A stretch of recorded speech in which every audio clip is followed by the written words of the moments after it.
Hey guys, Raven here. It's been a long time since my last video and I hope all of you are doing well. Like most of you, I'm anxiously waiting for Elden Ring news and I'm slowing going hollow. So I've decided to do a speculation video about some of the features and mechanics in Elden Ring. I did this as a Q&A to lessen rambling.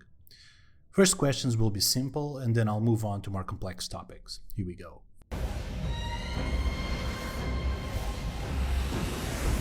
Well, yes.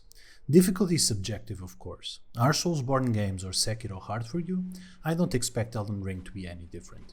Hidetaka Miyazaki, FromSoftware's president and Elden Ring game director, said this in a 2019 interview.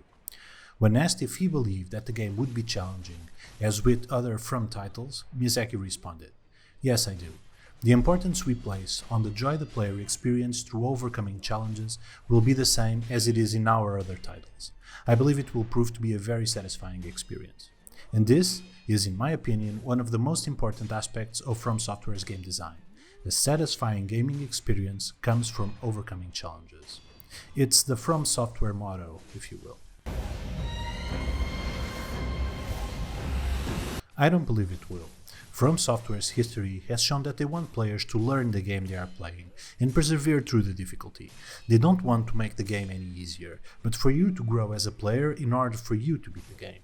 Besides, difficulty tuning on most FromSoftware games is a complex issue. I will address the difficulty options or lack thereof later in this video. No, I don't think so. Sekiro's gameplay is based around the concept of a shinobi, a ninja. The idea on Sekiro was that the shinobi had the advantage if he attacked his foes when they least expected. That's why death blows were a fundamental staple of Sekiro's combat. When confronted by a horde of enemies, the idea was always to thin the herd first through the use of stealth or prosthetic tools, not by facing a horde of opponents head-on. A great example of this was the first fight against a drunkard, where you needed to kill a lot of weaker enemies before you could face him comfortably. I also believe the posture parry system of Sekiro will not exist on Elden Ring in favor of the traditional Soulsborne stamina system. Sekiro's posture system was a system that worked beautifully against one opponent but badly against several. Even fighting several weak opponents felt against the grain of the combat system. You needed to watch too many variables: your posture, your health, and the posture and health of all individual opponents you were facing, as well as looking for attack openings and parry timings. Also in Sekiro, you only had one main weapon, the Kusabimaru katana. This was necessary because all the fights were created to be compatible with the katana speed and moveset, not for much slower or much faster weapons like a great hammer or a dagger. Although Sekiro's posture system was a bit like reinventing the wheel of an action RPG game, it demanded that a lot of the game's mechanics revolved around it. No different weapons, no different builds, 1v1 fights being heavily favored, and so on.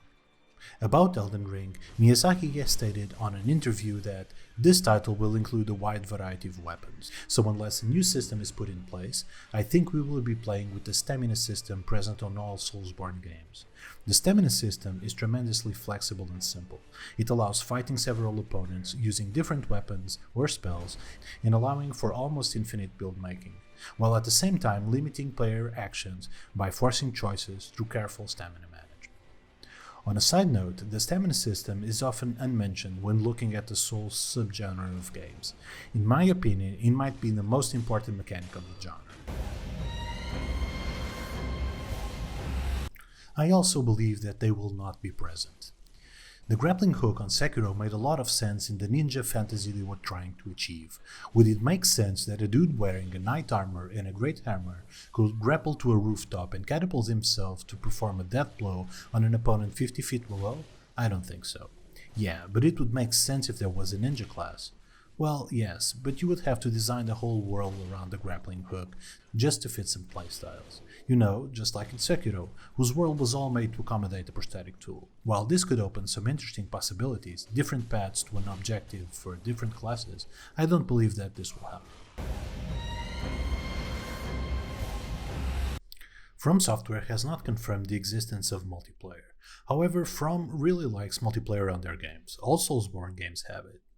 Miyazaki has spoken repeatedly about the multiplayer system on Soulsborne games on the past, and I believe they give multiplayer a great deal of importance. It is important to stress the following. Because a lot of people seem to not see it this way, multiplayer is not an afterthought or an accessory to the Soulsborne series. There are a lot of systems on these games that only make sense from a multiplayer perspective.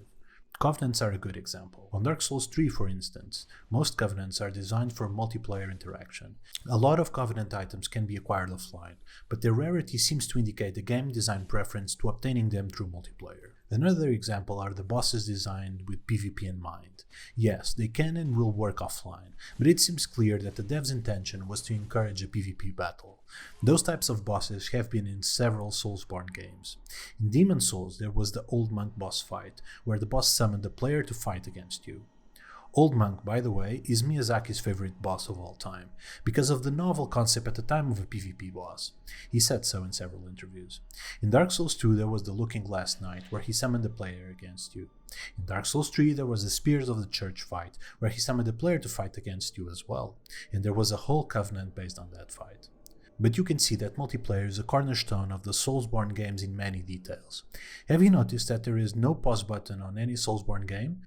These games are made to always be online games. Sekiro does not have multiplayer, and lo and behold, it can be paused.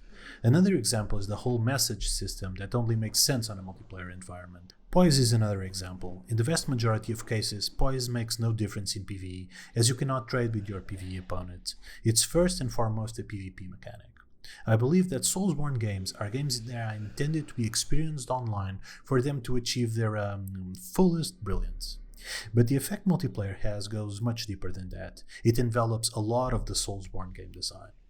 Because Soulsborne games are hybrid games, all the player abilities do not exist only relatively to PvE. They must be valid and balanced for PvP as well. A good example of this is how magic is handled on these games. A common critique to Soulsborne games is that a lot of magic spells are always the same. The pew-pew magic, they call it. You wave a spell catalyst on the air and a projectile comes out.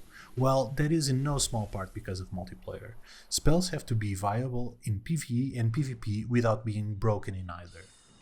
All spellcastings, for instance, have to be relatively quick to be useful in a PvP scenario. There can be no 15-second casts with grandiose animations, like there are on other games. When a spell is cast against you, you need to know what to expect based on the casting animation and the sound cues. This is not important for PvE, but is fundamental for PvP. This is because spells need to be avoidable. There needs to be some sort of counterplay, because everything needs to be counterplayable in PvP. If you look at the evolution in spellcasting from Dark Souls to Dark Souls 3, you see the refinement of what I'm trying to say. On Dark Souls, there were spells like Tranquil Walk of Peace or Dark Bead that offered a relatively small amount of counterplay when compared to spells on Dark Souls 3. A lot of these more outlier spells disappears on Dark Souls 3 and in Bloodborne, for example. I believe the newer FromSoftware games have been more uniformized in terms of abilities, spells and weapons, and this is in no small part because of the greater importance of multiplayer in these games, specifically PvP. But what does this mean for Elden Ring?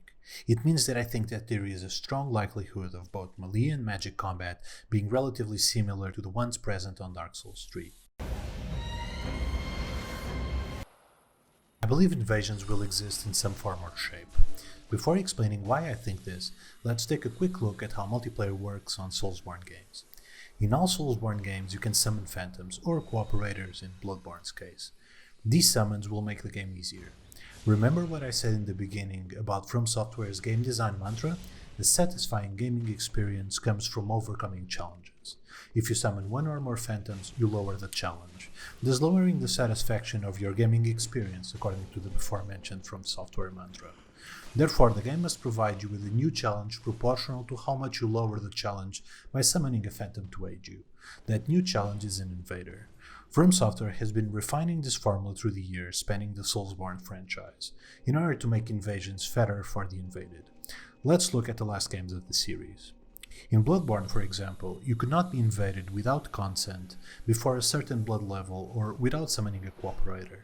except for 2 late areas of the game, and one of them was optional. In Dark Souls 3, you could only be invaded if you were embered, and your invasion priority would become higher the more phantoms you summoned to help you.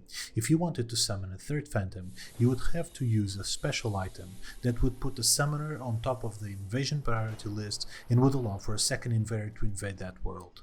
Also, in Dark Souls 3, if you died to an invader, the game would prevent you from being invaded again for a certain period of time, except for 2 areas of the game. This means that FromSoftware wants invaders to add uncertainty and thrill to the playthrough without making them an insurmountable obstacle in completing the game, especially for a single player. As far as I know, this way of involving other players in balancing the game is unique in gaming history, and while I can't guarantee that this will exist on Elden Ring, I think that it is very possible that invasions will make a return on this game. No, but just because Elden Ring is a new IP with a new lore and art style, it does not mean that the core mechanics will stray too much from the core Soulsborne formula. One reason I made this video is because I think that a lot of people are creating unreasonable expectations about what Elden Ring will be. Of course, From's communication strategy is not helping. By keeping silent for so long, From is fostering a lot of expectations born of pure speculation that will turn to disillusion once people see the game, as it will be impossible to create the dream game every FromSoftware fan has been building on their heads for the last year.